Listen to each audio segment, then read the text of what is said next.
everyone, and happy Easter. I'm Trey, and I am so pumped for what's about to happen. Now, before we get started, there's only one thing you need to know. Easter Jam is for everybody in your family. So, if you're a teenager, this is for you. College students, you too. And if you're a younger kid, get ready. We're about to have some serious fun, and we need you to lead the way. Adults, buckle up. This is Easter like you've never done it before. No matter who you are, we want you to know that Easter Jam is for you. The only way to not have fun is to not participate. So look around. Is anybody missing? If so, hit that pause button and go get them now. We're getting started in 3, 2, 1. Easter, a time for fake grass, plastic eggs, these things, chocolate bunnies, and people dressed as bunnies. And then there are the weird parts of Easter, like fake grass, plastic eggs, these things, chocolate bunnies, and people dressed as bunnies, which is interesting. But what does all this stuff have to do with Easter? And if this holiday is about more than candy and wearing uncomfortable clothes to church and lunch with your relatives, what makes Easter happy? Okay, hear me out. There are only two kinds of people in the world. People who love these things, and people like me. I just don't get it. How do you eat something that is this cute and grainy? Now let's see how your family feels. Show me a thumbs up if you love to eat these things, and a thumbs down if you don't. Okay. There are a lot of different opinions out there. But no matter how you feel about eating Peeps, you're gonna love this game. Your family is going to face off in the greatest Peeps jousting competition of all time. I'm gonna explain how it works, and then I'll tell you when to start. First, divide the room into 2 teams. Next, take 2 Peeps and assign them to a team. Now, if you don't have any Peeps, no worries at all. Big marshmallows like this one will work just as well. Now, Team A gets Peep A, Team B gets Peep B. You can come up with cooler names like Lord Sugarcoat or Sir Sprinkles. You get the idea. You can also use a marker or a Sharpie to decorate your Peeps to give them some personality. Maybe you can draw a mustache on your Peep or give them some mean eyebrows or a fancy outfit. Just let your creative juices flow. Next, you need to prepare your Peeps for battle. Take a toothpick and stick it into the front of each Peep, just like that. Now you can think of the toothpick as a jouster, a lightsaber, or a sword. It just depends on how serious your family is about the competition. Make sure the toothpick is facing forward and toward the other Peep. Now you're gonna place the 2 combatants on a microwave plate. No social distancing is necessary. You want the Peeps to be as close together and facing one another. And finally, time for the big event. Gather around and put the plate in the microwave, setting the timer to 45 seconds. You won't let it run that long. In fact, don't let it run that long. Then press start. Watch at a safe distance until the Peeps drop their toothpick sabers and one touches the other. The toothpick that touches the other Peep first, that Peep wins. Now, as soon as this happens, you're gonna wanna stop the microwave. Trust me on this one. Stop the microwave. Okay, it's time to settle this thing. And don't forget to snap a pic of that photo finish. It's go time. Press pause now, and I'll wait here.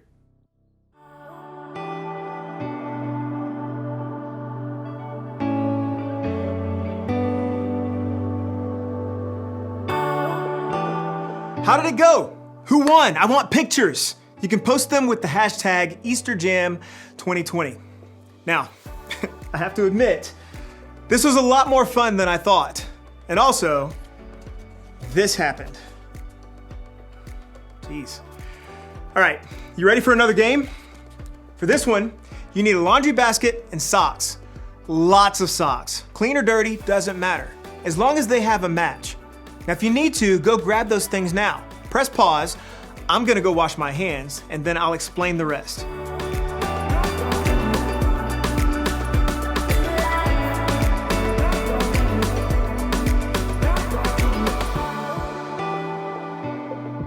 Got your basket and socks? Great. Now, choose 2 people to play. You'll also need 2 people to be scorekeepers. Now, to get started, dump all the socks on one side of the room. Don't worry, those socks will make their way back to the basket real soon. Then, place the basket on the other side. Now when I say go, players will grab a sock, go through the pile, and find the matching one. You'll roll the socks together in the shape of a ball, or like an Easter egg, and then toss them. Just like that, across the room into the laundry or Easter basket. Now the player with the most socks or eggs in the basket at the end of the timer wins. If you don't have scorekeepers to help you count, you have to keep up with that number on your own. So that means everybody's on the honor system, all right? Parents, I'm looking at you. Okay, now if you need to, press pause now and get everything and everyone in position for the game. I'll wait here.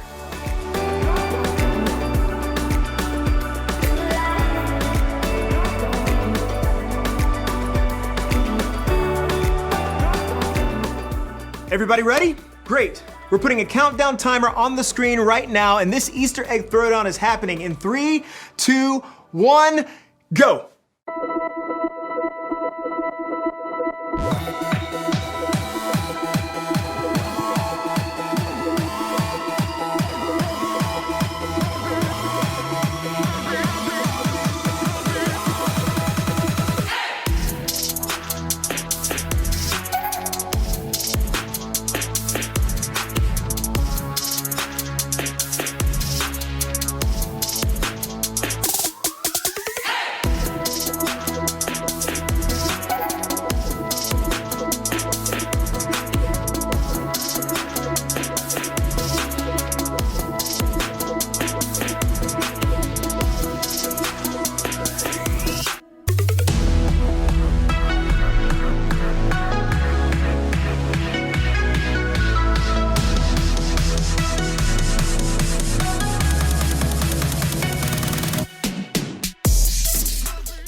All right, families, come back over here. Come on back. Who won?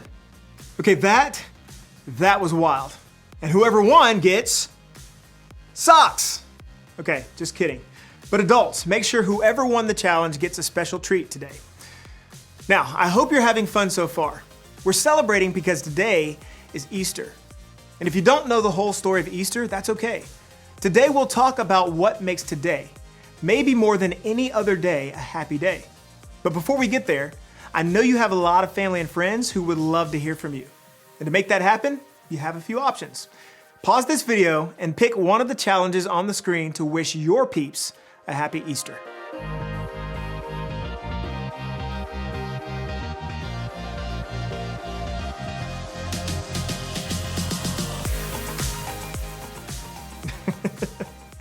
Okay, so I just got like 9 texts from my crew saying happy Easter. Thanks, fam. Real nice. Now, even though we're celebrating a little differently than we have in past years, that's okay. Easter is still happy. And that's not just because of peep wars or Easter baskets or chocolate bunnies, although those things are awesome. It's still happy because of what happened thousands of years ago at the first Easter. It's the world's most powerful story, and yet it's so simple. So simple that it can be told with laundry. In the beginning, God created everything. He formed people in His very own image. But then, we turned away from God. Sin entered the world, like a dark stain. Still, God loved us so deeply that He made a plan to rescue us. At just the right moment, God sent His very own Son, Jesus, to live among us. Jesus healed hearts and minds and bodies. Thousands gathered to hear Him teach. Instead of giving lots of new rules, Jesus turned things upside down by making it simple. Love God, love others. After 3 years of traveling and teaching, Jesus and His disciples entered Jerusalem to celebrate the Passover feast. Huge crowds gathered to welcome Him. But while the crowds cheered for Jesus, the religious leaders made plans to arrest Him. He was turning their world upside down, and they wanted Him gone. As Jesus celebrated the Passover meal with His friends, He told them that He would be leaving, but would return. His friends didn't understand. That night, one of Jesus' followers, Judas, led soldiers to arrest him. The religious leaders gave Jesus a fake trial and then sent him to Pilate, the Roman governor, who could have him killed. Pilate found Jesus had broken no law and tried to release him. But a mob called for Jesus to be killed. Pilate gave in and handed Jesus over to the Roman soldiers.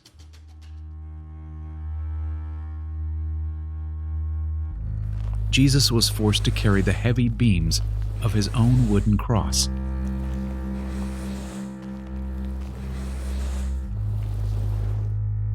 On a hill called Golgotha, the soldiers nailed Jesus' hands and feet to the rough wood.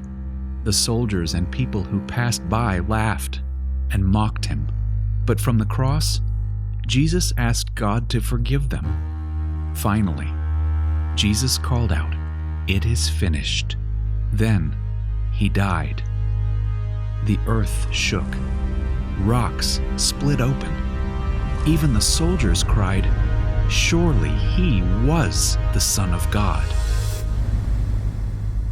One of Jesus' followers took his body and placed it in a tomb cut from the rock. A huge stone blocked the entrance. Jesus' friends were devastated. They had believed that Jesus was the one God promised, the one who would rescue them, but now he was gone. Their whole world had turned upside down. Jesus' friends stayed hidden in fear for 3 days. But early Sunday morning, Mary Magdalene, a close friend of Jesus, hurried to the tomb. She planned to anoint Jesus' body with special spices. As Mary neared the tomb, she saw the stone had been rolled away. The tomb was empty. Mary turned to see a man standing near. She didn't recognize him until he said, "Mary." It was Jesus, alive. Jesus told her, "Do not hold on to me. I have not yet ascended to the Father. Instead, go to those who believe in me." Jesus, God's Son, became like us to lay down his life. Through God's power, he defeated death for all of us, and sin was washed away. One day, he's promised to return, so we can live with him forever.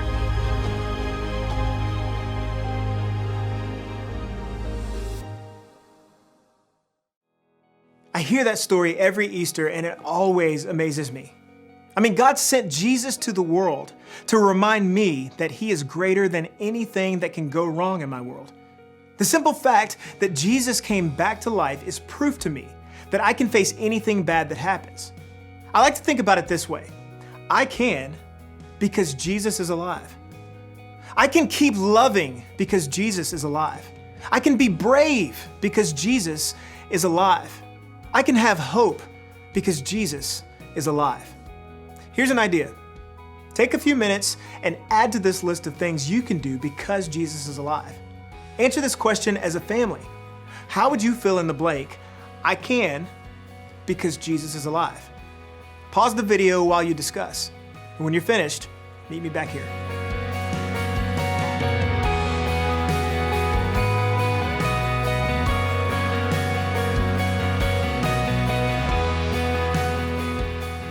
Awesome.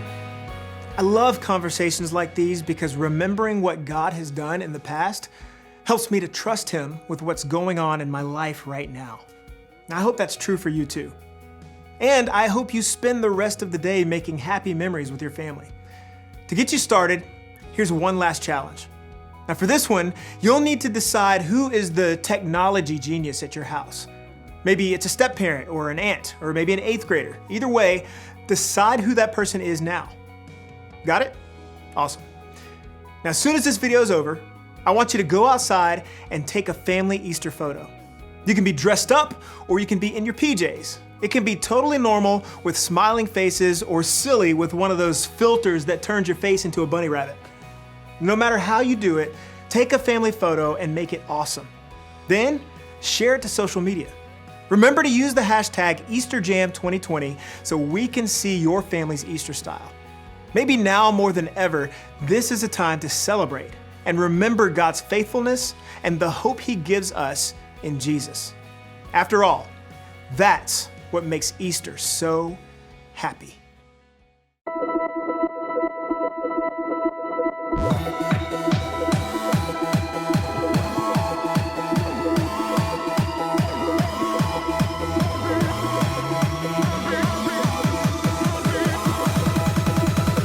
The greatest day in history. Death is beating, you have rescued me. Sing it out, Jesus is alive. The empty cross, the empty grave, life eternal, you have won the day. Shout it out, Jesus is alive. He's alive. Oh, happy day, happy day. You wash my sin away. Oh, happy day, happy day. I'll never be the same. Forever I'm changed. I'll never be the same. When I stand in that place, free at last, meeting face to face. I am yours, Jesus, you are mine. In this joy, perfect peace, earthly pain finally will cease. Celebrate, Jesus is alive.